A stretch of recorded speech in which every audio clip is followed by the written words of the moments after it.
Viernes como que, ¿qué diríamos, Duber? Hace un poquitico ya más de calor. Un poquitico. Sí, cambió como el clima. ¿Cómo me le ha ido, don Duber? Muy bien, Nacho. Bueno, sus gatos deben estar felices por el cambio de clima. Sí, porque el frío solamente las pone a dormir. José, ¿usted qué? Nacho, y cuando se viene de Semana Santa, esta semana es muy larga. Yeah. No viene a Esta descansar. parece la semana de pasión. Parece la semana de... Cuando lo ponen a uno a trabajar 3 veces más. Ay, ay, ay, hombre, queda uno como... Pero María Andrea la tiene fácil y rico. Unos buenos audífonos, su buena agüita y a trotar y a estar con ella mismo, rico, a su ritmo. Y eso a mí me encanta. Yo admiro mucho a los trotadores. Este fin de semana... Y va a trotar el domingo, hay Nacho. carrera, Nacho. Sí. Este fin de semana hay carrera. Qué rico. Me Hay que encantan hacerlo. los... A mí es que en lo particular me gusta mucho caminar. Caminar me parece rico, el senderismo, o sea, pero sin afán. Ya el ritmo del trote ya no me da, pero bueno. Bueno, óigame, lamentable, vamos con noticias porque tenemos hoy 2 invitados. Viene Memo Henao, nuestro político, espero que sí llegue porque estoy que lo regaño porque él nos incumple. Y viene el candidato a la presidencia, John Milton Rodríguez. Con ellos pues vamos a hablar de varios temas. Salieron encuestas donde dicen que definitivamente pues lo que se muestra es Petro va ganando en primera y Petro va ganando en segunda vuelta, por lo que salieron en todas estas encuestas. Entonces vamos a hacer como todos estos Pero ¿sabe, análisis. Nacho? Eso no es nada nuevo. Lo que es nuevo es que se ve ganando por mucho, tanto en primera como en segunda vuelta. Sí, una Eso sí es diferencia nuevo. muy marcada. Sobre Sí. las últimas encuestas. Entonces habrá que ver qué pasa con todas estas encuestas. ¿Será que hay que creerles? Todos los encuestadores se reunieron en Bogotá, hicieron una encerrona y estaban analizando qué tanto influyen ellos en el panorama político. Y la verdad, sí, ellos se van por ese lado. Descartaron las encuestadoras regionales. Nosotros estamos trabajando con una. La semana entrante entregaremos encuestas de la región de Antioquia. Las descartaban que porque no tienen la capacidad para estar en todo el país. En fin, llamado de atención a las encuestadoras. ¿Será que el gobierno o futuros gobiernos deberían reglamentar esto y no estar cada 8 días haciendo esto? Que hay unas que... No, digamos que las legales, las que son inscritas son muy serias, ¿sí o no? Pero hay veces uno dice, ¿pero por qué? Entonces en esta gana Federico y en esta gana Petro, y después en la otra gana Petro y en esta... y entonces, ¿cómo es esto? O sea, pero bueno... Aunque La foto emocional del independiente en todas prácticamente. Gana Petro con porcentajes muy distintos. En todas el segundo es Federico con porcentajes muy distintos. Prácticamente en todas el tercero es Rodolfo Hernández. Y en todas el cuarto es Sergio Fajardo. Y ya los otros marcan poco. Vámonos con temas locales y arranquemos con María Andrea porque van a cesar actividades en un hospital muy importante en nuestra ciudad porque creo que ya llevan bastantes días, si no por decir meses, en que no les pagan.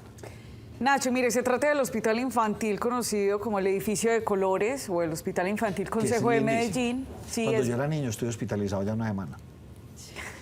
Sí, mira. Es bastante bonito este edificio, Nacho, y tiene un objeto social muy importante y es que atiende a menores de edad y en su mayoría que son de escasos recursos. Mire, este hospital opera contratando pediatras a través de una organización llamada Talento Humano en Salud. Esta organización pues ha denunciado y también ya le ha manifestado al hospital que le adeuda más de 1.600 millones de pesos.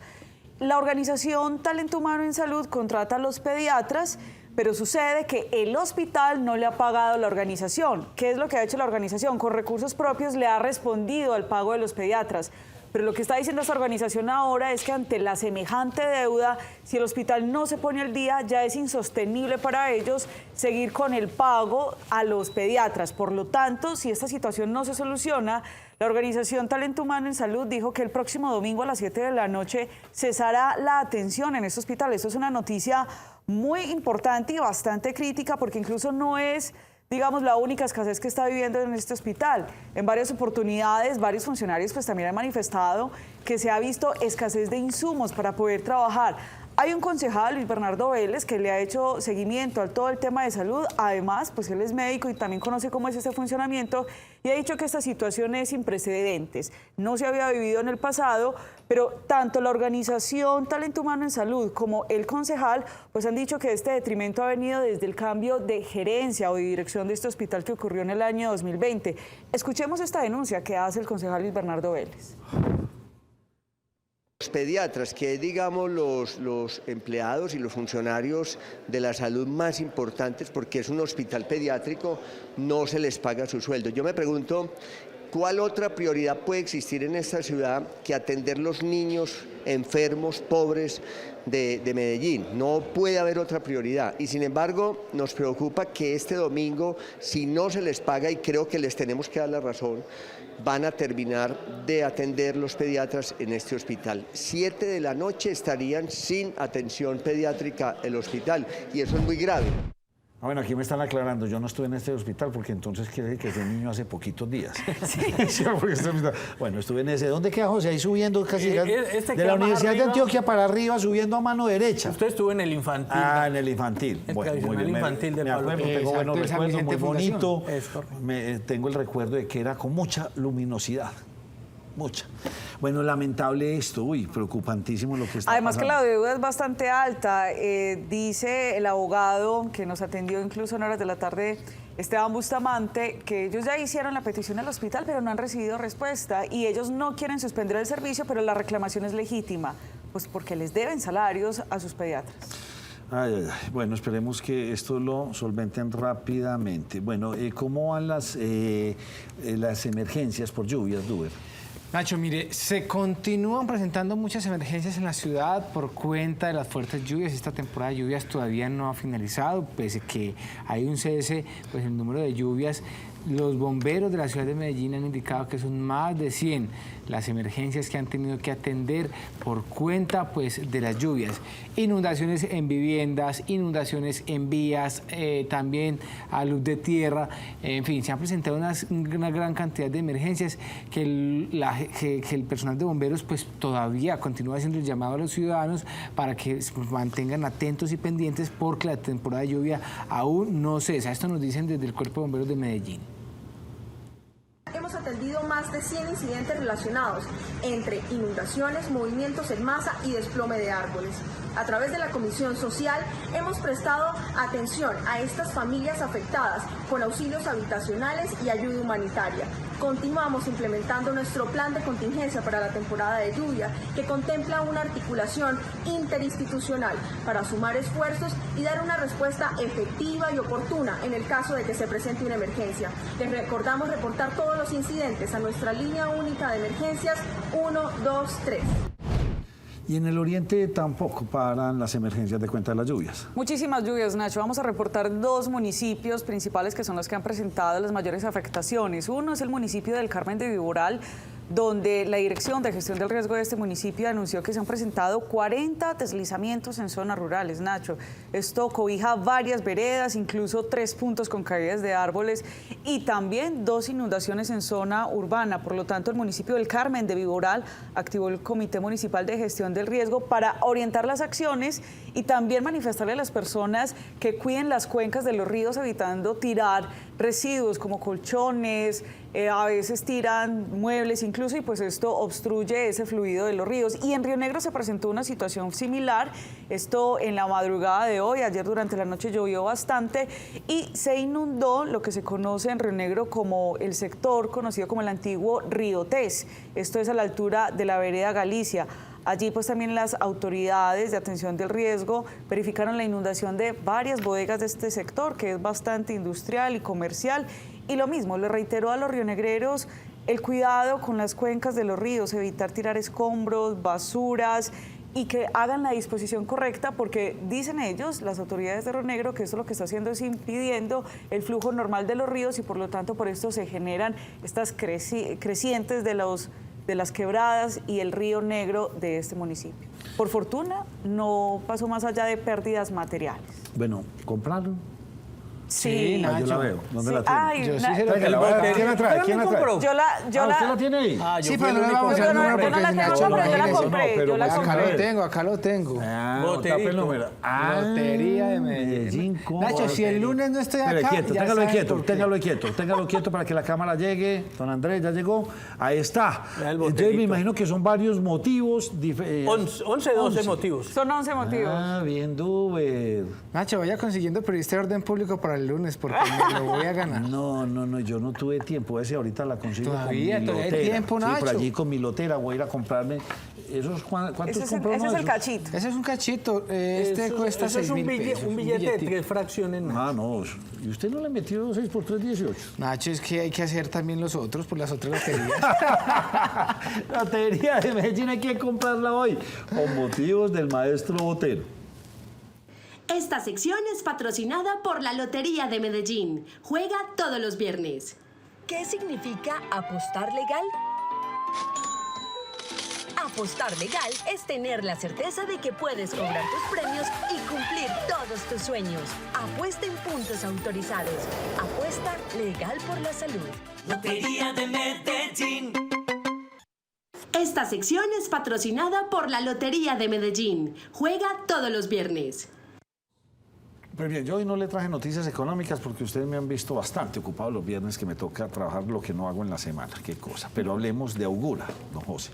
Sí, Nacho, hoy en horas de la mañana, recuerde que en la ciudad de Medellín está el presidente Iván Duque.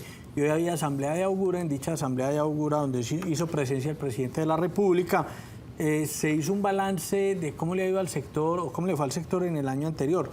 Se exportó 1 millón de cajas más que en 2020, se llegó a 111 millones de cajas.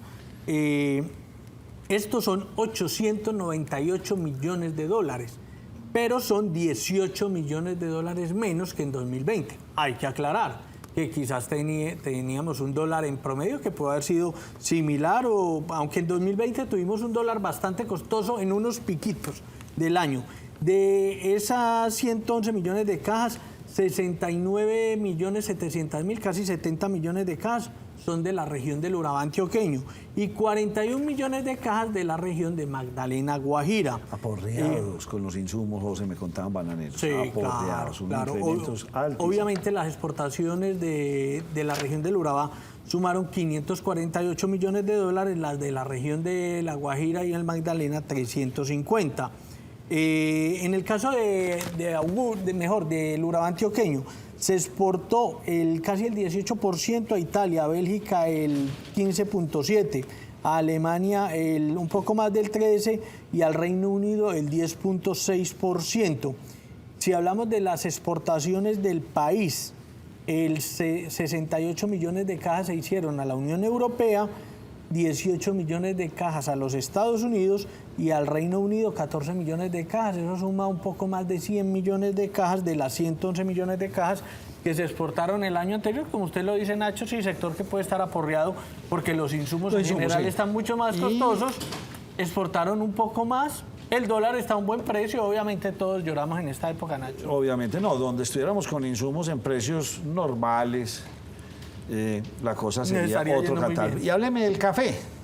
Nacho, sí, miren, lo que tiene que ver con el café, vale la pena notar que este fin de semana se realizará en los países nórdicos una feria que va de viernes a sábado de café.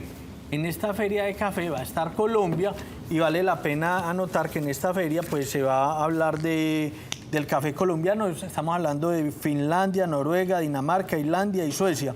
Es la primera vez que participa el país, se llama el Helsinki Café Festival. Es el más importante del norte de Europa. Coffee Festival. Yo dice inglés. Es la feria más importante, como lo decíamos, del norte de Europa. El año anterior Colombia exportó 112 millones de sacos de café al norte de Europa y entre enero y febrero se exportaron casi 25 millones de sacos. Se creció un 22% la exportación y principalmente a dos mercados, a Suecia y a Finlandia. Entonces hay expectativas de obviamente continuar creciendo, se tiene un stand grande en dicha feria y se espera pues continuar con lo que se tiene, aumentar. Deme dos noticias más antes de irme con María Andrea, una que me llama mucho la atención. La primera, hubo reunión entre ¿cuáles candidatos con Asocolfondos? O Asofondos, Asofondos. ¿Y subió el dólar otra vez? Pues prácticamente, vea, le voy a empezar por la segunda. Sí, el dólar volvió y subió, Nacho. Dólar que lo teníamos, recuerde, por debajo de los 3.800. Pero puede ser casualidad o puede no ser casualidad, Nacho. Después de las encuestas. De encuestas, donde otra vez está el señor Petro disparado y vuelve y se nos sube el dólar por encima de los 3.800 pesos. Entonces puede ser casualidad o no tan casualidad, sino que puede generar algún temor. Esa la primera. Perdón, la segunda. Y la primera que usted me mencionaba, Nacho, era la de... Asofondos. Asofondos. Sí, hubo congreso de Asofondos, se reunieron, estuvieron varios de los candidatos, grandes conclusiones que quedan de dicha... No se ve que haya hecho presencia el señor Gustavo Petro, sí lo hicieron Rodolfo Hernández, Sergio Fajardo, Ingrid Betancourt, Federico Gutiérrez y demás. Conclusiones que quedaron de esta reunión, que hay que modificar, se vendría una reforma pensional. Proponen, entre otras, aumento de semanas, aumento de semanas de cotización y aumento en edad en la cotización, aumentar la cobertura también y disminuir el auxilio sobre todas esas grandes pensiones, las pensiones de 25 millones de pesos. Algunos proponen, el señor Sergio Fajardo habló de un auxilio para 3.600.000 personas de 480.000 pesos. Una propuesta muy similar a la que en su momento hizo el señor Gustavo Petro.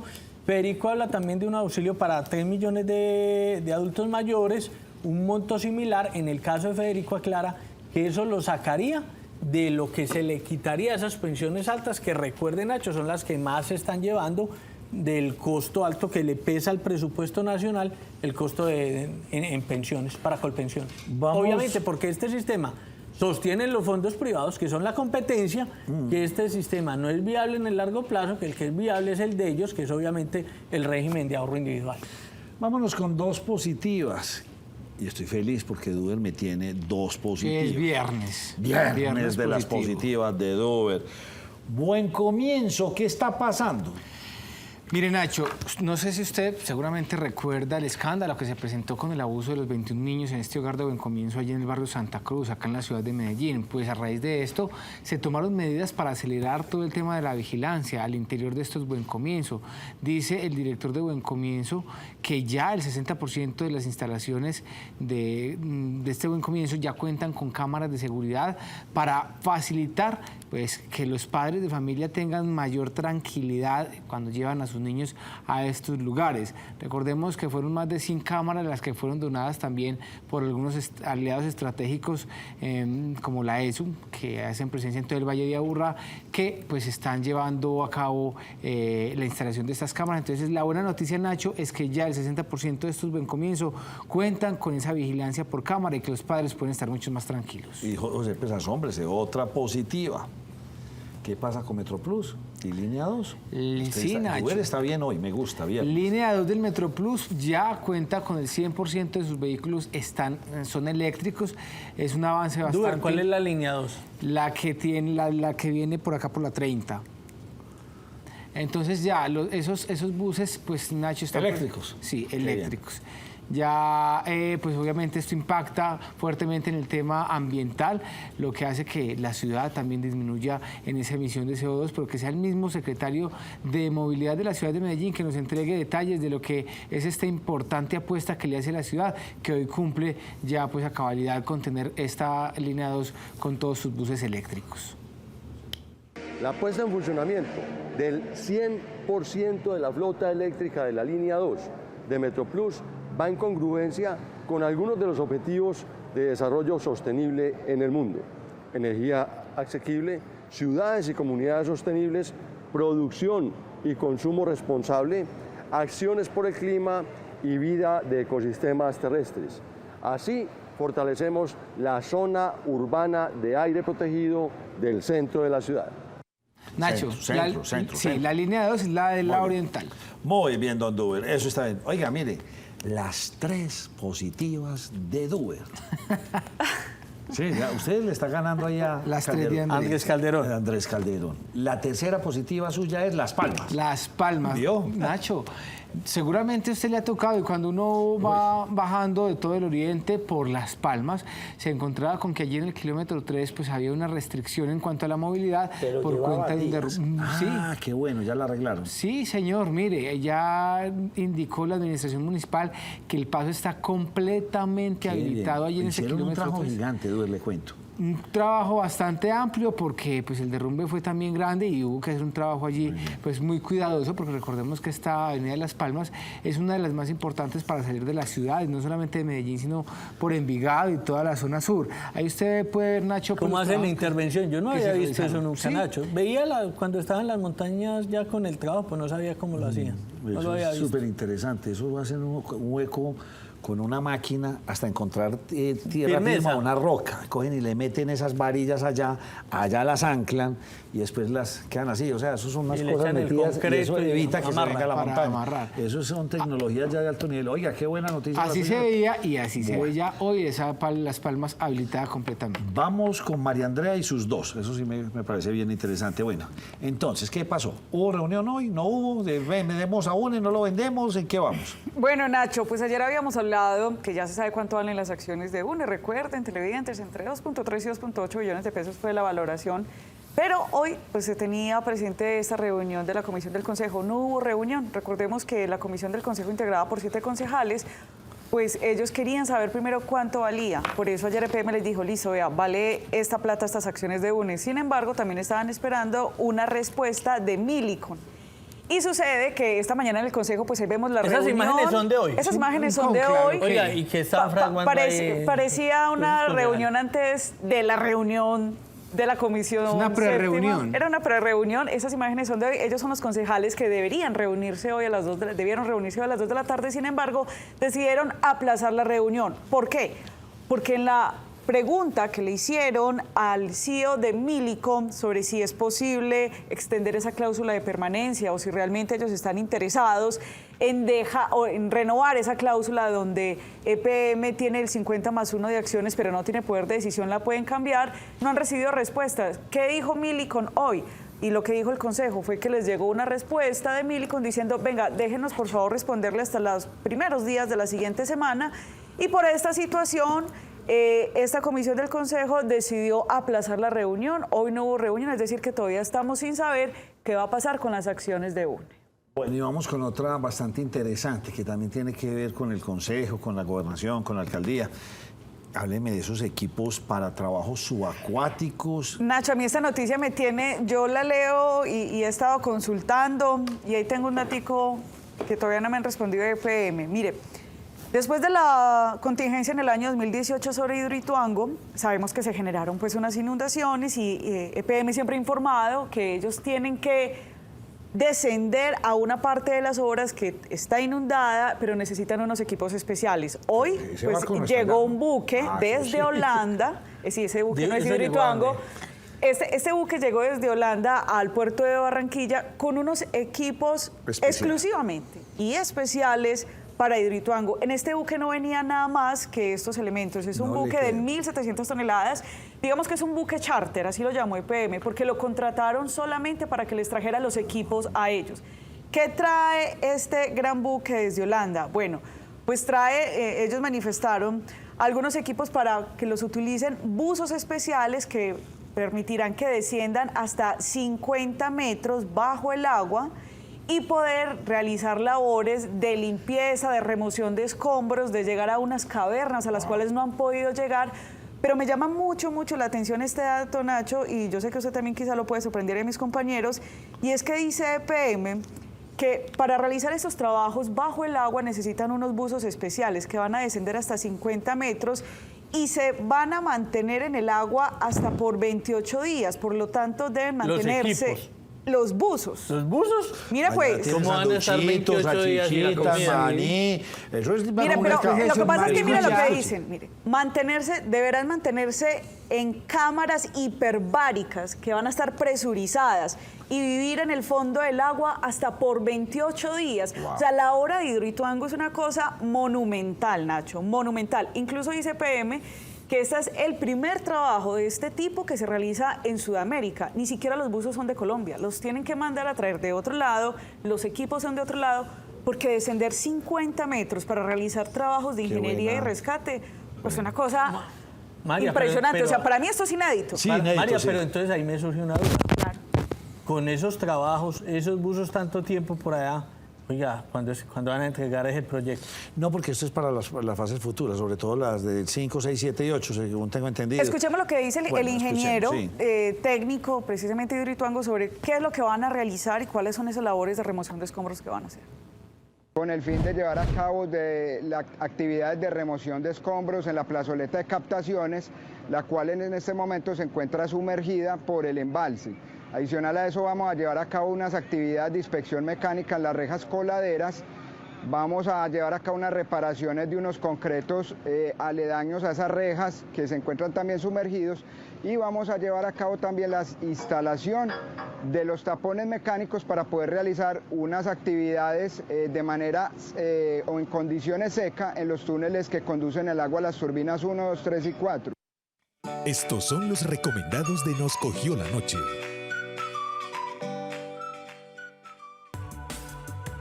Está vinculado al magisterio como docente del 1278, pero laboró bajo la vigencia del 2277. Recuperamos su régimen pensional anterior. Consúltenos 310-665-8193.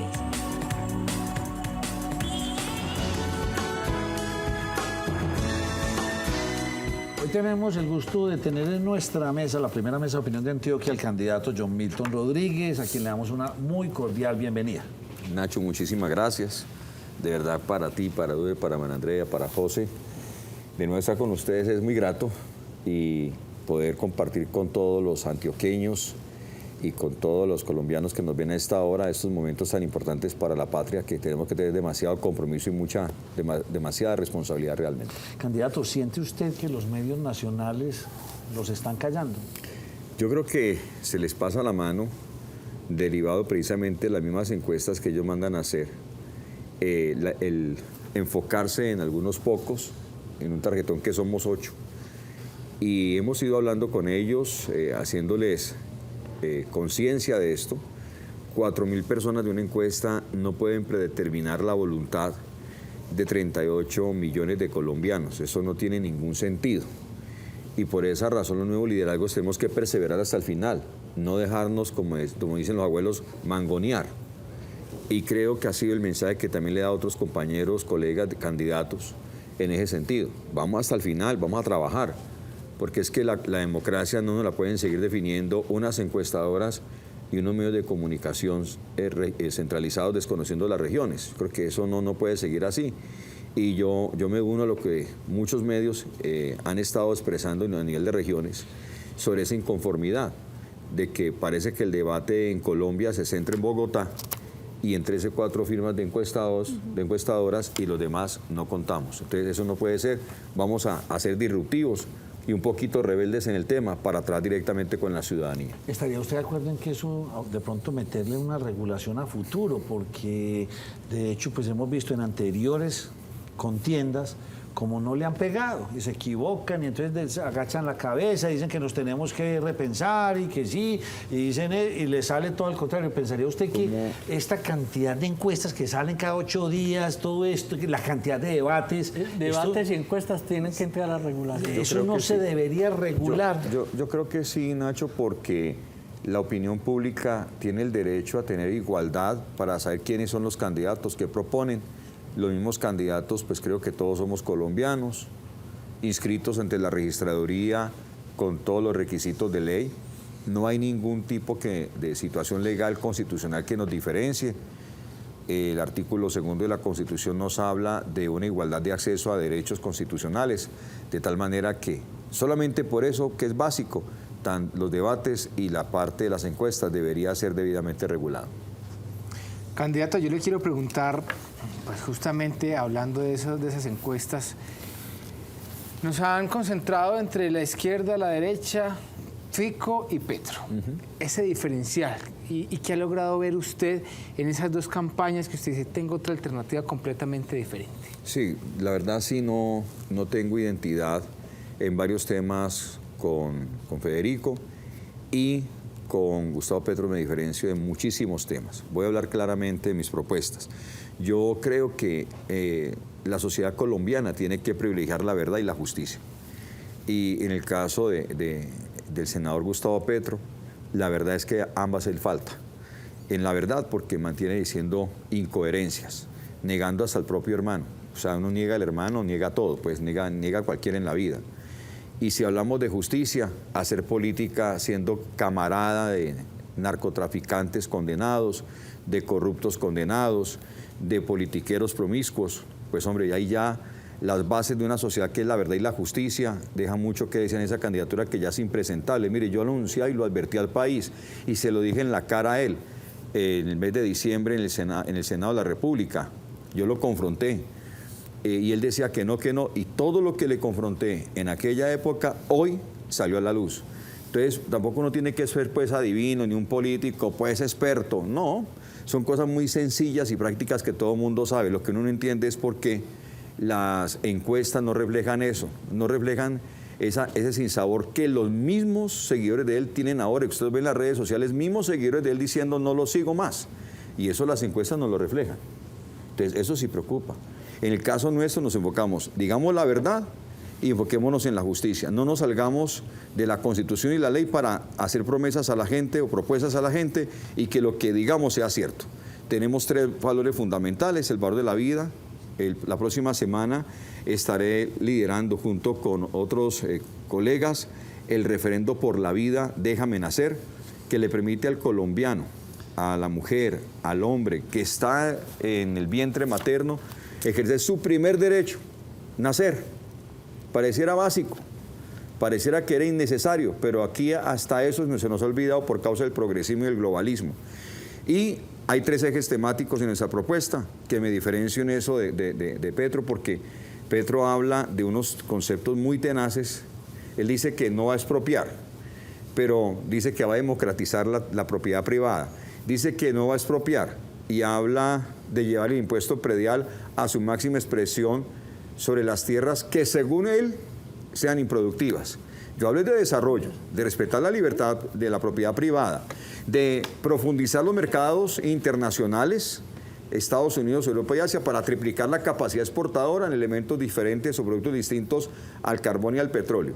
Y estoy hablando claramente de un desarrollo alrededor del emprendimiento, alrededor de la formalización de nuestros vendedores ambulantes, alrededor de las familias empresariales, alrededor de disminuir los impuestos a los emprendedores, los primeros 5 años libre de impuestos para aquellos que aprenden una actividad empresarial, de aumentar el rango del régimen simple para las MIPYMES que les permitan a ellas tener menos carga tributaria, de disminuir los temas de SENA, ICBF y las cajas de compensación para que no sean cargas para las empresas. Estoy hablando de un salario regional, de un salario mínimo por región, donde esté el costo de vida diferenciado, obviamente en cada región, los temas de productividad sectorial y competitividad regional. Esos 3 elementos son distintos en las regiones. Qué rico poder tener esa competitividad, ese movimiento interno entre el país, donde todo el mundo se ponga, las regiones, venga aquí, venga acá, cómo es que usted me está ganando acá, y todo el mundo moviéndose alrededor de producir mejor, y los temas de seguridad y justicia que son fundamentales para Colombia.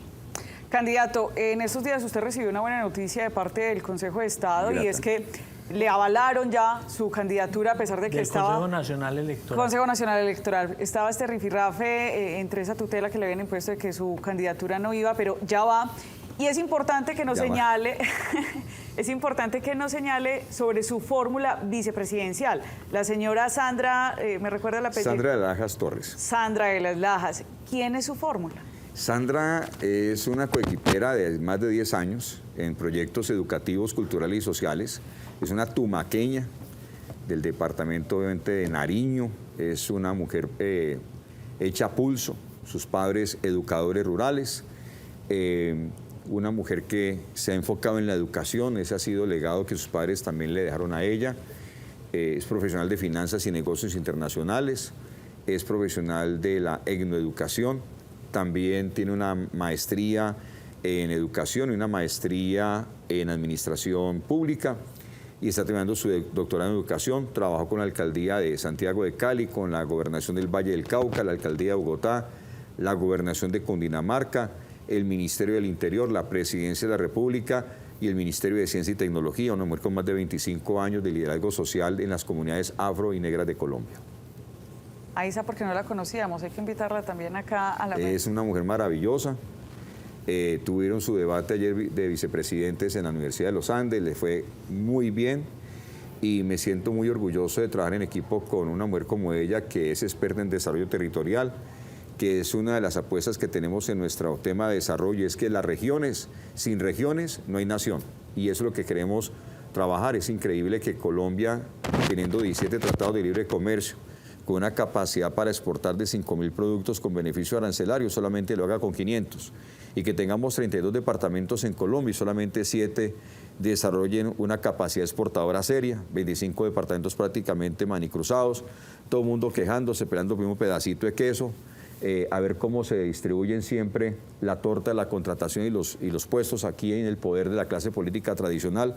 Nosotros rompemos con eso, también en eso me diferencio, no tengo alianzas como la tiene Petro y las tiene Federico con la clase política de este país, no tengo esas alianzas. Me diferencio de Fico, porque quiero contestártelo, porque Fico extrañamente rechazó el fallo de la Corte frente al tema del aborto, pero él está de acuerdo con las causales que dice la Corte Constitucional y no sacaría ninguna ley para contrarrestar lo que él dice que no está de acuerdo del fallo del embarazo, del aborto a los 6 meses de embarazo. Yo sí voy a validar ese referendo por la vida y uno tiene que defender la vida. Tengo diferencias con él, está de acuerdo con la eutanasia, yo no. Y creo que el concepto de familia hay que salvaguardarlo para que la sociedad tenga un futuro y para que el Estado también tenga unas posibilidades. Sin familia no hay ni sociedad ni tampoco hay Estado. Y con ese Hernández referendo, y sobre Fajardo. el referendo, espérate, Okay. José, con respecto al referendo, sería pues ni siquiera en esas 3 causales que habían antes de que se aumentara el tema de las semanas. Ni siquiera esos 3 causales, y te voy a explicar por qué. Yo soy el autor del proyecto de ley que hace posible que cuando la mujer ha sido violada y queda en embarazo, el Estado tenga que responder porque no la defendió. Y el Estado tenga que darle todas unas garantías de salud, de educación, unas garantías de empleo, incluso unas garantías para adoptar al bebé si ella no lo quiere criar o educar, porque el Estado deja muy sola a la mujer. Ese es un Estado que se olvida de las mujeres, no solamente en esto, en el trabajo, y luego hablaremos de otras cosas. El otro causal, hombre, que si la mujer que está en embarazo dice que ese embarazo, así no sea de violación, ella siente que le afecta su salud psicológica, psiquiátrica o física, tiene derecho a acudir a que hagan la práctica de un aborto hasta el 9º mes de gestación incluso, que fue lo que pasó con Juan Sebastián hace un año larguito, cuando en la ciudad de Popayán la señora madre de Juan Sebastián dijo al 8º mes de gestación, yo siento que este bebé me está generando problemas psicológicos y psiquiátricos. Hombre, le abrieron el vientre y mataron a Juan Sebastián. Entonces yo no puedo ser indiferente a eso. Y el otro causal que dicen es la deformación del bebé y la imposibilidad de vivir por fuera del vientre. Eso solamente en casos de descerebración o en casos donde ya el bebé no puede desarrollarse ni siquiera dentro del vientre materno, uno podría entender una situación quirúrgica necesaria. Pero de resto, mire, yo conozco personas sin brazos, sin piernas, conozco personas que nacen con algún tipo de situación, pero son personas que salen adelante. Entonces, yo creo que uno tiene que ser más profundo y creo que la Corte Constitucional se llevó por delante el Congreso de la República, se llevó por delante la ciencia, la biología, todos los elementos científicos y no le importó sino lo ideológico, complacer el progresismo y complacer el globalismo que nos tiene fregados. Tiene ya fregada Europa, ¿no? Alemania, por ejemplo, está importando jóvenes. Se envejeció Alemania, se envejeció Francia, se envejeció Canadá. Se calcula que en el 2040 aproximadamente ya Canadá no estará en poder de canadienses. Y nos quieren meter la misma ideología a nosotros, acabar con esas generaciones. Mire la tasa de natalidad en Colombia como vamos de graves. No, y no vaya más allá, Medellín ya se está envejeciendo. Medellín está en unas tasas de natalidad graves. Nos lo dijeron estos días aquí en el programa. Vamos en 1,46 la tasa de natalidad en Colombia. La gente se queja de las pensiones, ahorita que yo te escuché, José, hablar sobre eso. Y la gente piensa que la clave es aumentar edad. Vea, usted puede aumentar edad. El problema es que la pirámide social aquí la cambiaron hace ratico. Antes las parejitas tenían 2 hijitos, 3 hijitos, 4 hijitos sin mucho miedo. Ahora el progresismo dice, hombre, el afecto se le puede dar a un hijo, pero también un oso de peluche. O a un lorito que hable, que los entregan bien adiestrados. O un gato, entonces aparece la madre gatuna y el padre perruno. Y ocurre pues que la diferencia es que antes la tasa de reemplazo laboral, cuando el jovencito, el niño ya tenía etapa productiva, su papá o su mamá se jubilaban, la tasa de reemplazo permitía que ese ahorro, ese joven empleado, pudiera suplir la pensión de su papá. Ahora no. Como la pirámide se invirtió y el loro no puede trabajar ni suplir la pensión de su amo, entonces aquí tenemos un problema grave de construcción de sociedad. Hay que ponerle cuidado a ese tema del progresismo, porque eso a toda hora que los deseos son igual a derechos, gran problema que está destruyendo la sociedad. Y le repito, esas sociedades que nos quieren imponer eso, hoy están colapsando. Candidato, y pensar en más hijos, no en todos los casos, y voy a hacer la aclaración, no es tampoco condenar de pronto a algunas generaciones o algunas personas a más pobreza, porque, o sea, yo puedo tener 4 hijos, pero si no les puedo garantizar ni siquiera una educación técnica, les voy a condenar a más pobreza. Has dicho una cosa muy importante. Aquí el problema en lo que nos hemos encerrado, y por eso yo te hablaba ahora del pedacito de queso, y es porque el pedacito de queso gira alrededor de la pregunta, ¿cómo salgo de ser pobre? Y la pregunta que a resolver más bien es cómo prosperar. Yo arranqué en un barrio de invasión, me casé a los 19 años de edad, tenía un fogoncito de petróleo y un colchoncito. En ausencia de televisión abrí el parque recreativo y a los 27 años ya tenía 4 hijos. Y lo saqué adelante, con mucho sacrificio y esfuerzo, sí. Mi primer trabajo fue lavando y cuidando carros. Luego fue empacando mercados, surtiendo frutas y verduras. No me puse a esperar si el Estado me daba subsidio, no, hay que camellar. Porque es que el problema es que usted puede tener talentos y virtudes, pero si no le mete capacidad de sacrificio al tema, no va a pasar absolutamente nada. Y si hay una capacidad grande en la vida, es la capacidad de sacrificio. Yo veo personas que tienen la capacidad de estar trabajando, estudiando, evaluando, revisando. Las mujeres son un ejemplo en eso, por ejemplo. Entonces yo pienso que en eso la sociedad no la quieren acobardar. Aquí se habla de la generación de cristal. Aquí la gente no es capaz de aguantar un problema porque se deprime y ya quiere suicidarse. No. Ese progresismo nos está haciendo muchísimo daño. Los colombianos tenemos que recuperar la berraquera que tenemos y que podemos salir adelante. Que no nos vengan con cuentos raros y extraños. ¿Cómo hacían entonces en la época antes que tenían de 10 hijos los sacaban adelante? A ver, y ahora 10 hijos no son capaces de responder por una mamá. Hoy 4 hijos no son capaces de responder por una mamá. Se turna la mamá a qué ancianato la van a llevar. No, la sociedad no la han acobardado y los principios y los valores hay que volverlos a restaurar y obviamente cátedras que dejamos de enseñar de civismo, del respeto hacia el adulto, del respeto hacia la vida, del respeto al que piensa diferente a uno. Tú ves ahora en los debates presidenciales, por ejemplo, cómo hay agresiones personales, se meten es con la familia, se meten con el hijo, eso no tiene ningún sentido. Entonces tenemos que recuperar la sociedad, sin sociedad no hay Estado. Candidato, ya nos manifestó usted las diferencias con Federico y con Petro, pero no nos habló de las diferencias con Hernández y con Fajardo.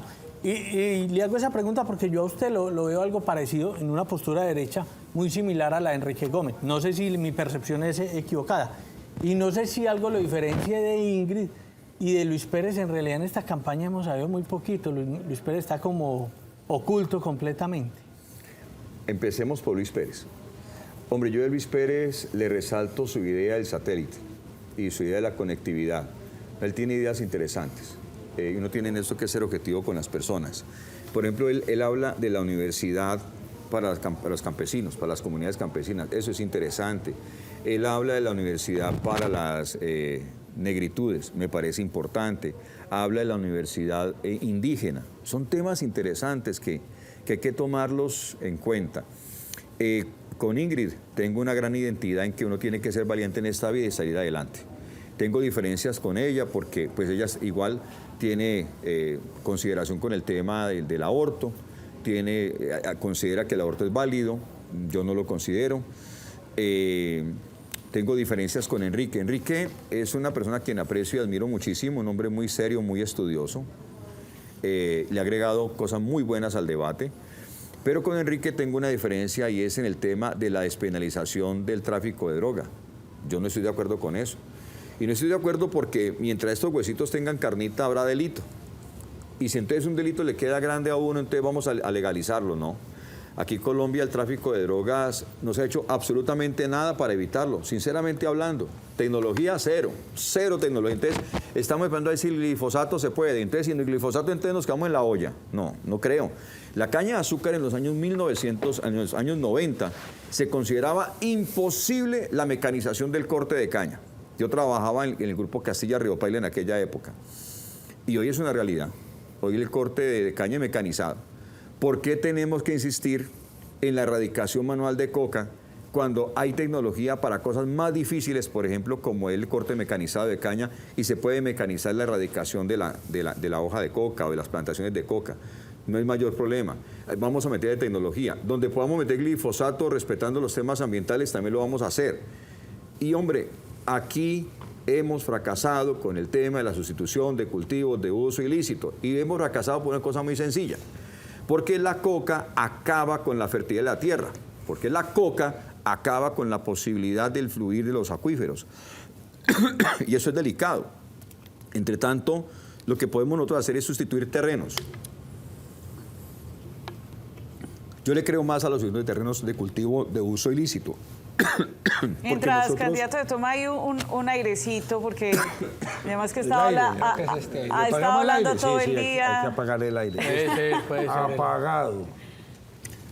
Mientras estaba hablando y todo el día. Le quería también conectar sobre eso que estaba diciendo, el modelo económico sostenible que ustedes tienen en la propuesta, porque hay un concepto que me llama mucho la atención, y es lo que ustedes hablan acerca del uso racional de la tierra productiva. Incluso dicen más adelante dentro de la propuesta que la idea es generar 2 ingresos mínimos para las familias, uno que les permita la sostenibilidad, pero otro que se pueda reinvertir en esa tierra que les prestan para poder producir. Explíquenos un poco ese concepto de cómo sería esto. Mire, los terrenos, los cultivos de uso... Y ahorita me concluye el otro tema. Sí, los cultivos de uso ilícito no tienen forma de prosperar esa política. Lo han mostrado, ha sido un fracaso. ¿Qué es lo que tenemos que hacer? Ser más disruptivos y cambiar los terrenos que tienen cultivos de uso ilícito por terrenos limpios. ¿Cómo lo vamos a hacer? Vamos a profundizar las relaciones comerciales con Estados Unidos, con Europa y con Asia. Al hacer eso, vamos a ampliar 2 autopistas, la autopista de la inversión y la autopista de la empleabilidad, empezando por productos agrícolas y agroindustriales. Déjeme, yo le explico un poquito más eso porque ahí entro con María Andrea. Nosotros estamos acostumbrados a que nos pidan productos. Vea, mándenos aguacate, mándenos banano, mándenos flores. No, nosotros no necesitamos eso. Nosotros necesitamos generar un modelo de negocio.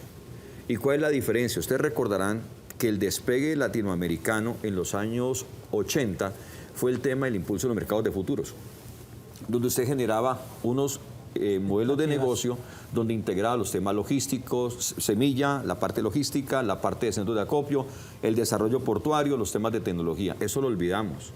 Ese fue el inicio de muchos acuerdos comerciales luego. Eso los hemos olvidado. Tenemos que recuperar la esencia de los acuerdos.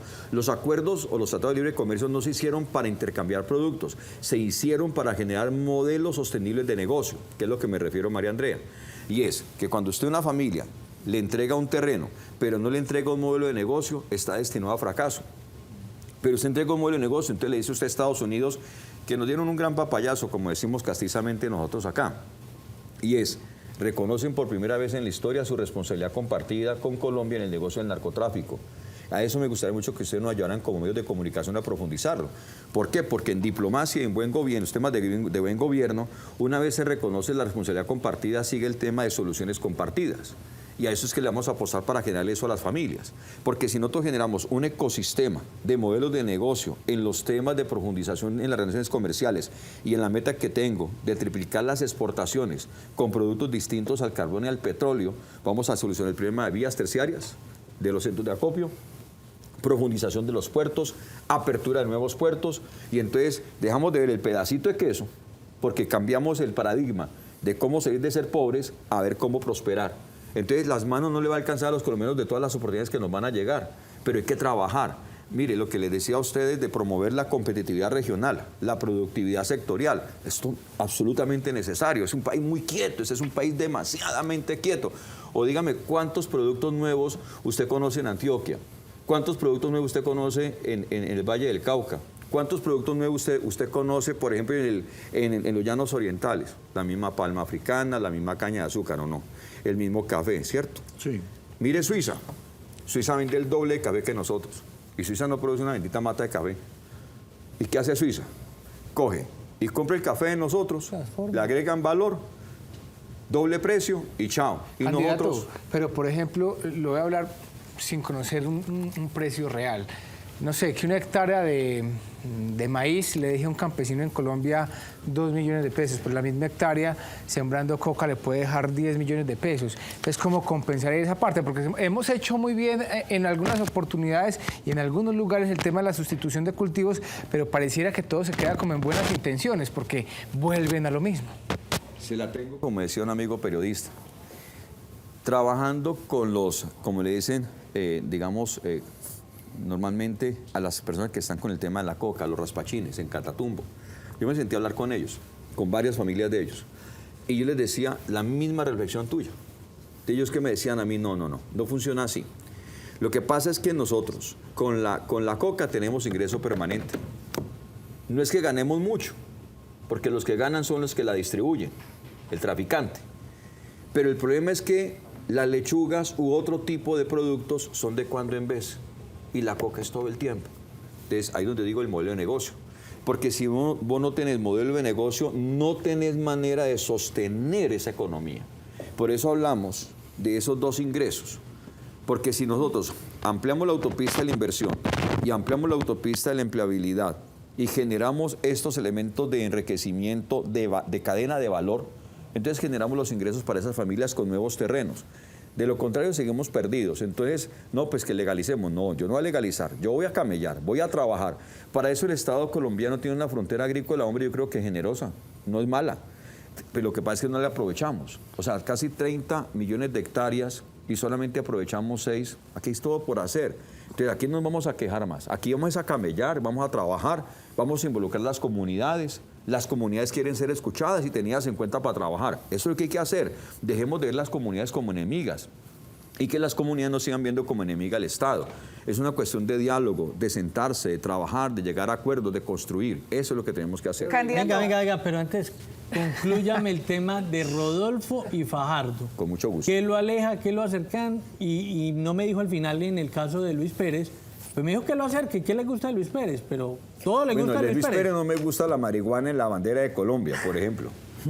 Ni 5, porque los símbolos patrios merecen todo el respeto, porque ahí empieza lo que es el civismo y el respeto por elementos fundamentales de la vida. Me diferencio de Luis Pérez. Luis es de un corte muy progresista, yo no lo soy.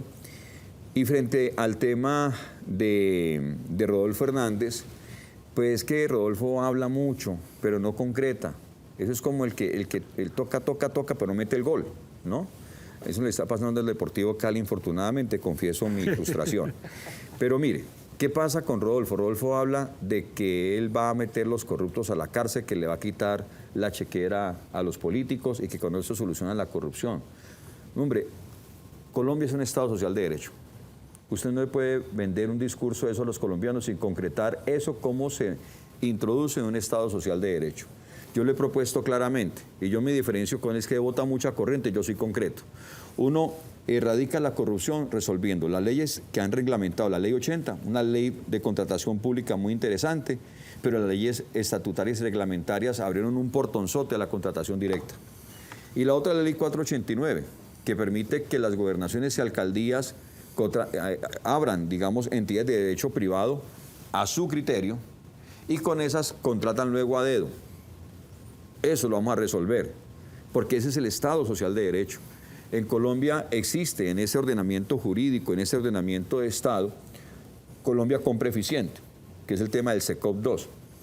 Para los ciudadanos que me están escuchando, es un sistema que a nivel nacional genera una identificación de proveedores y unas condiciones de precio y cantidad, que para el orden nacional es de carácter obligatorio, es vinculante, es obligatorio hacer ese procedimiento y es opcional a nivel regional. Entonces yo voy a colocarlo a nivel obligatorio también a nivel regional. O sea, aquí no podemos seguir tratando la plata de los colombianos al criterio del gobernador o al criterio del alcalde, no señor. Y en eso no vamos a parar en la raya. Eso sí se habla, eso es hablar de luchar contra la corrupción. Lo otro es pura demagogia. En eso me diferencio con Rodolfo.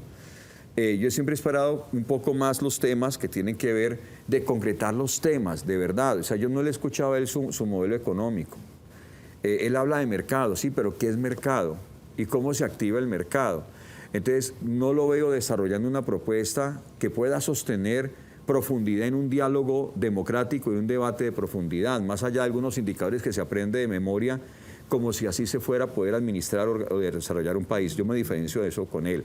En el tema de Sergio Fajardo, pues Sergio es, digamos, no concreta los temas, ¿no? Él, creo que a él hay que reconocerle su empeño en los temas de educación, en los cuales yo también me identifico, yo soy un educador también, pero en otros temas no lo veo claro, nítido, meta el gol, hermano. O sea, en los temas económicos, ¿cuál es el modelo económico? No hay una propuesta económica clara de Sergio Fajardo, al menos que yo me acuerde y ustedes me lo hagan recordar. Yo no recuerdo cuál es el modelo económico de Sergio.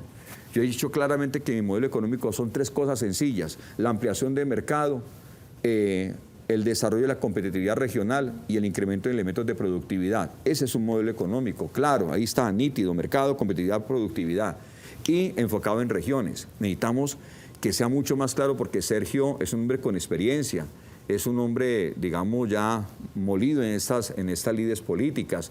Yo él esperaba un poco más concreta en esta ocasión su propuesta. Tengo esas diferencias con él. Yo trato de ser muy concreto y él es muy vaporoso, no concreta. Entonces, tengo esas diferencias. Candidato, siempre se ha hablado de que este gobierno y el anterior ministro de Hacienda decía que el gobierno tenía caja para muy pocos días. Algunos candidatos han hablado incluso de recortar el gasto estatal. Usted, en una eventual llegada a la presidencia, hablemos de los ministerios, ¿pondría otro ministerio? ¿Recortaría los ministerios? ¿Cómo va a manejar ese gasto?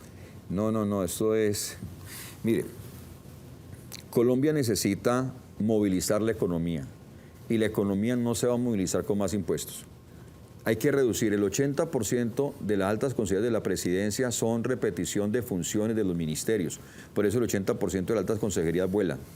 El 30% de lo que es el gabinete presidencial, eso incluye ministerios, dependencias descentralizadas y otras entidades que se crearon por Juan Manuel Santos, que yo esperaba que el presidente Duque liquidara eso. No lo hizo. Yo sí lo voy a hacer, al menos en el equivalente entre el 15 al 30% de ese componente de gasto. Dios me permita llegar al 30%, porque creo que es demasiada alta burocracia. Eso me permite tener la firmeza para exigir al Congreso de la República de que se reduzca al 50%. Si no me van a acompañar con eso, yo salgo al referendo también con la ciudadanía. Porque las grandes reformas son complicadas con el Congreso. Yo hoy en día estoy en el Congreso y sé lo complicado que se mueve eso. Hay muchos intereses, muchos temas, y no me voy a enredar con eso. Y yo iría a la ciudadanía para reducir el Congreso al 50% de lo que es hoy. Y el tema de los magistrados, o sea, tenemos altas cortes con 154 magistrados, María Andrea. Y Estados Unidos resuelve los temas de ese nivel con 9. Y Estados Unidos es 6 veces más grande que nosotros. Entonces, es un tema de reducción del gasto público y un tema de una lucha frontal. Ya lo expliqué, la corrupción, pero también contra el contrabando. El contrabando hay que modificar, hay que renovar completamente las aduanas nacionales. Es una sinvergüenzada lo que pasa en el contrabando en Colombia. Mire lo que pasó con China. Me da pena uno que dice que los chinos son vivos. Y los chinos reportaron exportaciones a Colombia por 42 millones de toneladas de industria textil. ¿Y sabe cuánto registró la DIAN, o cuánto le registraron mejor a la DIAN de esas importaciones? 19 millones de toneladas. O sea, que 23 millones de toneladas se ahogaron en el mar, José. Se ahogaron en el mar o le salieron alas. Entonces, eso es contrabando técnico. Ese ni siquiera es el contrabando de los sanandrecitos, que todo el mundo echa la culpa a los sanandrecitos. Sanandrecitos que tengo que decir, a mí me han buscado en varias ocasiones con el deseo de legalizar sus temas.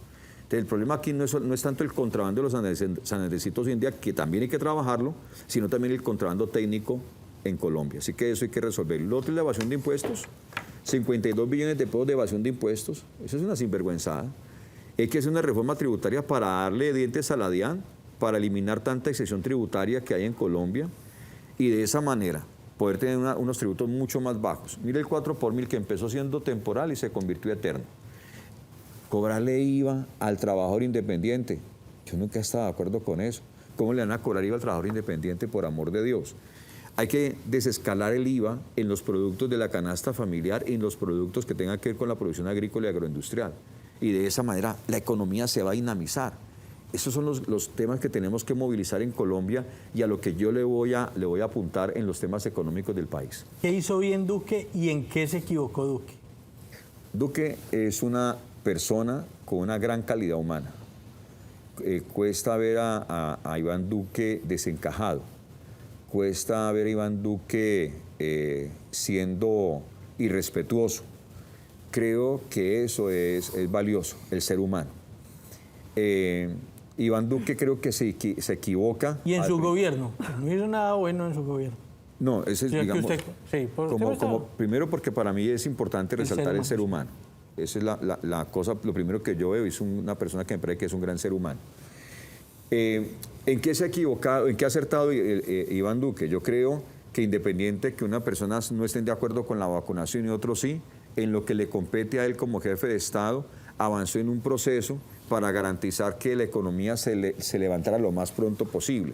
Creo que hizo un énfasis en eso y creo que en eso no ha fallado, creo que lo ha hecho bien. Muchos dicen que ya Colombia está como Venezuela, yo no creo. Colombia sí tiene un alto nivel de pobreza, el 43%, pero pues Venezuela tiene solamente el 97%. Entonces no es lo mismo Colombia con Venezuela. Creo que ha tenido en este último año y medio un despegue en buscar mercados internacionales, que yo estoy alineado en eso, yo quiero hacer eso. Por eso creo que también otro acierto que apuntó él, un poquito lento, fue el tema del COMPES para jóvenes, que se lo solicité con otros congresistas, finalmente accedió. Y creo que eso ha sido bueno para Colombia, 33.5 billones de pesos de COMPES para los jóvenes. Creo que también acierta en los temas que tiene que ver con los temas de volver a recuperar el orden público, que ha sido tan delicado. Se demoró para hacerlo, pero lo está empezando a hacer. ¿Y en qué no estaba de acuerdo con él? Se demoró 4 meses en cambiar la cúpula militar. No hizo los cambios en los temas del gabinete de forma pronta. Dejó mucha gente del gobierno anterior y eso le contaminó la visión que él tenía. Aceptó reglamentar la eutanasia cuando me dijo que no lo iba a hacer. Ahí nos falló. Y en eso no puedo estar de acuerdo y le hago el respectivo reclamo permanentemente. No estoy de acuerdo con él en que el tema regional se quedó en un verso. No hubo desarrollo regional como tal. Y tengo que abonarle una cosa. Las vías que se quedaron sin hacer en el tiempo de Juan Manuel Santos tuvo un despegue muy importante. Las vías 4G y empezó con las vías 5G. Y eso hay que reconocérselo al presidente Iván Duque. Candidato, me toca ir, qué pena con usted. La última y no más, porque tenemos otro invitado. Muy rápido. Lo que pasa es que el candidato se nos extiende un poco en las respuestas, pero mire, muy rápido, candidato. Hoy es el Día de la Tierra. Esta semana teníamos acá a un candidato a la vicepresidencia y nos hablaba acerca del aprovechamiento de esos recursos naturales. Y está también en la mesa el tema de si Colombia reafirma o no ese tratado de Escazú. ¿Usted qué opina acerca de cómo se está comportando Colombia realmente con el cuidado del medio ambiente? Hay una gran manipulación del globalismo. Yo estoy de acuerdo con la administración ambiental y la mayordomía ambiental. No estoy de acuerdo con la dictadura ambiental. El acuerdo de Escazú es un adefesio que desconoce el ordenamiento jurídico colombiano. Y en mi caso me opuse y yo me puse, entre comillas, en la Comisión Segunda del Senado, que no es mi comisión, pero me metí allá a debatir el tema. Porque no puede ser que Colombia le vaya a comer de cuento a 20 potencias del mundo que explotaron sus riquezas como quisieron, son mega ricos hoy en día, y nos vengan a decir a nosotros que tenemos el 80% de la riqueza por explotar, que hasta tocar la hojita de un árbol es un delito ambiental. Conmigo, con ese cuentico, no voy. Y ese tema del Acuerdo de París, yo lo revisaría completamente. Porque es que nosotros necesitamos darle comida a nuestra gente, desarrollo a nuestras regiones, y nos están limitando completamente. Y luego nos dicen que hay que atender población vulnerable, cuando nos dejan desarrollar, a punta de subsidios. Pero como no generamos riqueza, entonces el Fondo Monetario Internacional, el Banco Mundial son tan queridos y tan amables que dicen, venga, síganse endeudándose con nosotros. Entonces, así no podemos seguir el modelo de relaciones económicas con entidades multilaterales, lo vamos a modificar completamente para privilegiar el desarrollo de todos los colombianos. Candidato John Milton Rodríguez, le deseo la mejor de la suerte. Si las encuestas resultan reales y en la segunda vuelta llega Petro y llega Fico, ¿usted a cuál de esas campañas se suma? Pídete un poquito de agua. A ver, yo no soy de plan B. Yo soy de plan A. Yo me casé con una señora de 19 años de edad y entonces me decían, ahí no, esa vaina no va a durar nada. Llevo 34 años, Dover. Igual ha pasado con el tema de universidad, estudio, trabajo, organización, empresa, aún mi trabajo como pastor, ahora en mi trabajo como senador de la República, no soy de plan B. Me dedico a un solo plan y me concentro en eso. Y estoy dedicado a eso. No tengo pensamiento para después del mayo 29, tengo pensamiento para mayo 29 y ahí estoy concentrado. Muchas gracias por haberme acompañado. Gracias a ti. Una breve pausa y volvemos con nuestro analista político. Seguimos con encuestas inundados desde la capital de nuestro país. Don Memo, ¿cómo me le va? Un saludo para ti, Nacho, para toda la mesa de trabajo, para el senador y candidato John Milton Rodríguez. Y bueno, acá hablar de todo esto que desde el día de hoy, no, desde la semana pasada estamos ya con encuestas y hoy sale una encuesta con unos resultados muy interesantes y hay mucho para hablar de esto. Bueno, usted tiene la palabra porque nos cogió la noche. Comencemos, proyectemos la primera parte de la encuesta que habla de los resultados que vimos el día de hoy. Mire, Nacho, primera parte de la encuesta, pongámosla acá atrás también para que la veamos, si es posible. Eso, ya ahí la tenemos. Mire, Nacho, pues los primeros resultados de esta encuesta. Efecto teflón para Gustavo Petro. Esta encuesta fue realizada días después de los escándalos que se vieron en la campaña internamente por las visitas del hermano de Gustavo Petro a la cárcel La Picota. Y además, días después del evento del hecho comunicacional que desarrolló Federico Gutiérrez afuera igual de la cárcel La Picota. ¿Y qué estamos viendo? Mire, dos cosas ahí para analizar, Nacho. La primera, efecto teflón completo por parte de Gustavo Petro. No le está pegando absolutamente nada de lo que están diciendo, tanto en medios y también denota una falla estratégica por parte de la campaña de Federico Gutiérrez, donde, al parecer, la estrategia de atacar, atacar y atacar parece que no está funcionando. Eso es lo primero. Segundo dato importante ahí, Nacho, pareciera que se están moviendo los electores. Mire, ¿qué está pasando? Pareciera que ya un grupo de electores está empezando a decir, descartamos esta parte de las campañas y nos vamos para otra parte de las campañas. Pequeños movimientos y pequeños flujos. Mientras Federico Gutiérrez decrece un punto, Gustavo Petro crece 2 punticos solamente en esta elección, en esta encuesta. A mí me quedó una duda muy grande porque pues miro esta, pero también miré una la semana pasada. ¿La de la CELAC o cuál? No sé cuál fue, donde decían, ¿cuánta gente después de todo esto que ha pasado está dudando en votar por el candidato Petro? Y ahí la cosa era muy contundente, había unos porcentajes. Entonces sacan una y dicen que muchos ya están dudando y que considerarían el voto por él después de todo el escándalo.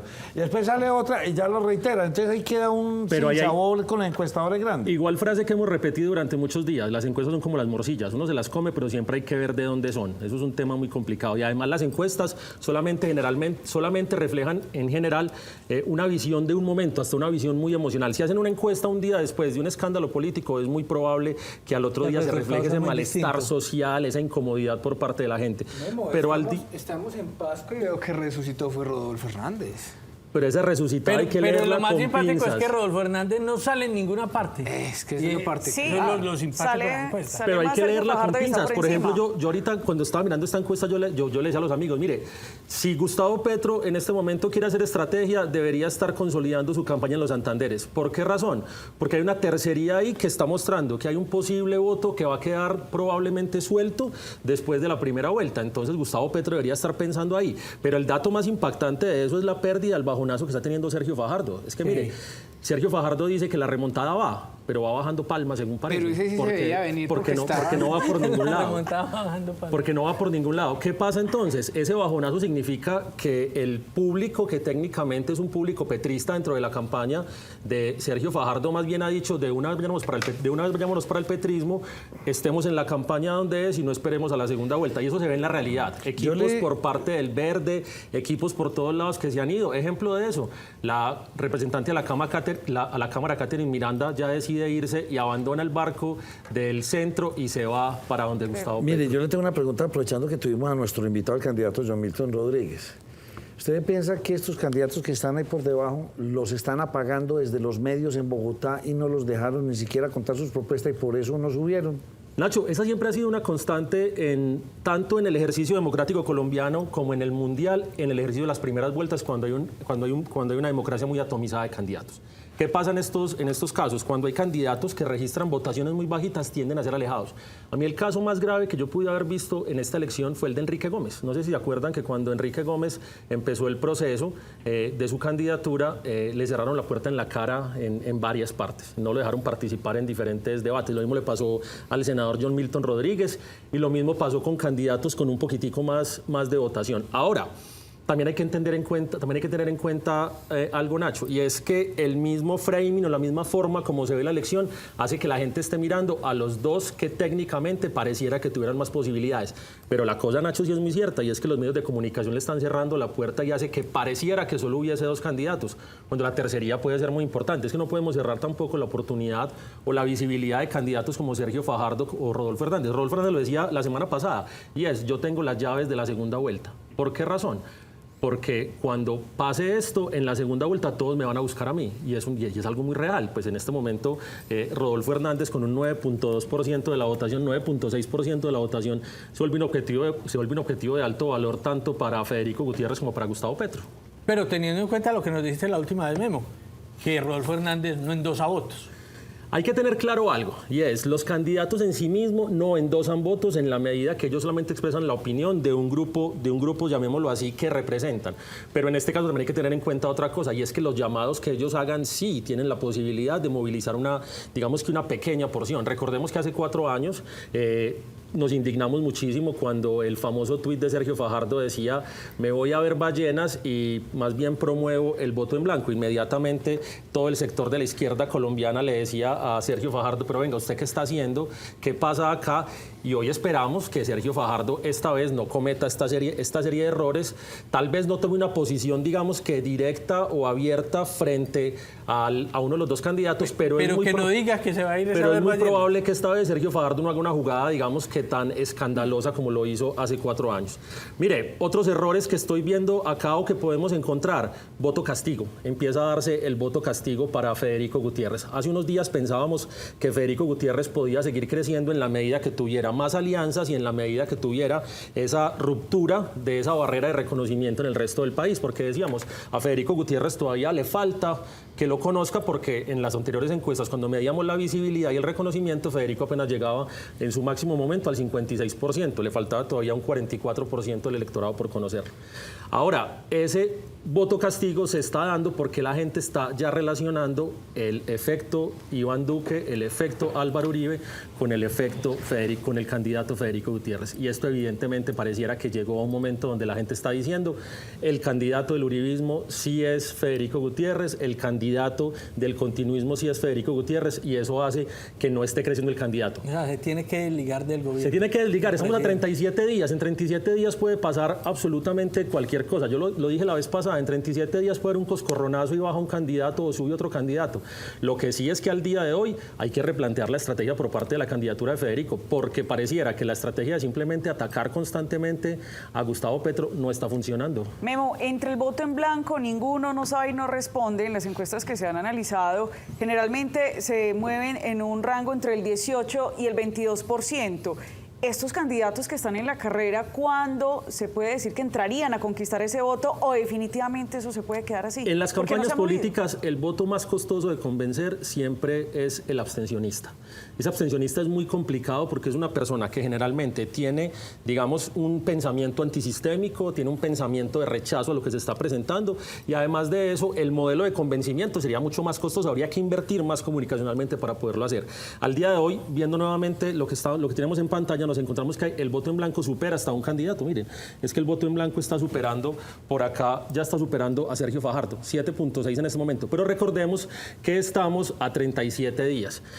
Va a pasar algo, y es que en estos procesos electorales, faltando aproximadamente 10 días, 12 días, va a haber un crecimiento por el interés de los candidatos, y lo vamos a ver muy probablemente en las búsquedas de Google Trends, lo vamos a ver muy probablemente en una efusividad mucho más alta. Pero recordemos que faltando una semana se apagan las campañas, se apaga todo el proceso, llegamos a un silencio electoral y vamos ya a tener como un tiempo de reflexión para que la gente analice su voto. Pero también acordémonos que la gente es emocional, la gente faltando unas cuadras, faltando unos metros, va a decidir cuál es el candidato al que le da su confianza. Pero al día de hoy, a 37 días de la elección, nos encontramos que hay un público todavía indeciso que pareciera que se está moviendo más para el lado de Gustavo Petro y no para el lado de Federico Gutiérrez. Es el crecimiento de Petro. Todos decíamos, Petro llegó en un momento a tener techo y no, sigue creciendo cada vez menos, pero sigue creciendo a poquitico. Memo, ¿y por qué creerle a esta encuesta y no a otras donde no crece tanto Petro y sí crece más Fico? A mí esta encuesta hay algo interesante. Hay algo en esta encuesta que me pareció interesante. La primera es, si vamos más adelante nos encontramos que la muestra fue de casi 4.600 personas. Más adelante, si avanzamos, vamos a encontrar la votación por edades. Y en la votación por edades creo que hay datos muy interesantes. Habla, por ejemplo, de una victoria de Gustavo Petro en varios segmentos de edades, dejando hasta algo muy interesante, y era que antes en Colombia la población adulta generalmente votaba por la derecha. Hoy la población mayor en Colombia está teniendo un pequeño giro a permitir que hayan entradas de estas visiones de izquierda. Y eso es muy interesante. ¿Por qué? Porque esa población adulta es una población juiciosa, es una población que va y vota, es una población que madruga, mientras que las otras poblaciones, en especial la joven, digamos que es una población un poquitico más indisciplinada. A todo esto, esta encuesta, como te decía ahorita, José, hay que leerla con pinzas. Analizamos simplemente lo que es la fotografía del momento, y es una fotografía que, si la unimos con la de la CELAC, que a mí realmente esa encuesta no me gusta mucho porque entendemos que CELAC es un órgano creado por gobiernos en su momento como un ejercicio político de izquierda, pues uno diría, le restamos credibilidad. Pero estas de CNC en su mayoría han tenido, digamos, que un nivel de acierto, entendiendo que las encuestadoras han estado en crisis también los últimos años. ¿Y la de la CELAC salió en estos días también? La de la CELAC salió en estos días y ambas dicen cosas parecidas. Lo que sí es que hay que tener en cuenta algo muy claro. Al día de hoy, Petro no es presidente en primera vuelta. El objetivo es sacar la mayor cantidad de diferencia posible entre él y Federico Gutiérrez, pero por otro lado la estrategia se la juegan es a no perder por mucho donde saben que van a perder. Por ejemplo, acá en el departamento de Antioquia, Federico Gutiérrez sabe que va a ganar y sabe que va a ganar por amplitud de votos, pero si logra poner una diferencia de 3-1, o sea, por cada 3 votos de Federico, un voto de Petro, esa diferencia total se puede reducir, mientras que el objetivo por parte de Gustavo Petro estos días, mandando para acá a Francia Márquez, mandando para acá a su esposa, haciendo una serie de recorridos, moviéndose por montones, casas Petro, es reducir esa diferencia a 2-1. 2 votos de Federico Gutiérrez por 1 de Gustavo Petro. Me cogió la noche, ya le dije, más temprano, doctor, yo lo regaño, aquí tengo el testimonio, llegue a las 5, de hecho lo invito para que estemos en la entrevista con el candidato. ¿Qué llegó? No me llegó. Su trabajo, Nacho. @me Muenao. Como siempre, muy contento. ¿Lo vuelvo a invitar o ya no? O lo invito para el programa a las 9 de la noche a ver si nos llega. ¿Usted qué opina, don José? Como siempre, para la repetición. Para que la vea. Memo, sí, desafortunadamente nos cogió la noche. En 15 días van a seguir saliendo encuestas. Claro, Nacho. No están normadas, van a seguir saliendo encuestas constantemente, vamos a seguir teniendo debates por todos lados. Tenemos hasta ahora 3 la próxima semana, 2 la próxima semana. Más debates. Más debates, tenemos hasta ahora más exposición, tenemos todavía todo ese ímpetu que ha quedado por ahí, que van a salir noticias grandes de X o Y ya la gente no candidato. está viendo los debates. Es que los debates son ejercicios de comunicación solamente para el medio, de resto ya dejaron de ser eso ya todo el mundo interesantes. está bajado de eso. Uno antes sí, oye, hay debate, voy y lo veo, porque dan 2 o 3. Nacho, pero es ya que es toda la semana en todas el partes. primero, el segundo, el tercero, y ya el último y el antepenúltimo y el penúltimo. No. Pero eso es de la mitad. Y ya ni van los candidatos. Es que mire, solamente ponen 7 sillas y terminan yendo 3, 4 candidatos. @me Muenao, que le escriban para que lo regañen. Como siempre, muy bien. contento. Vamos a hacer una pausa.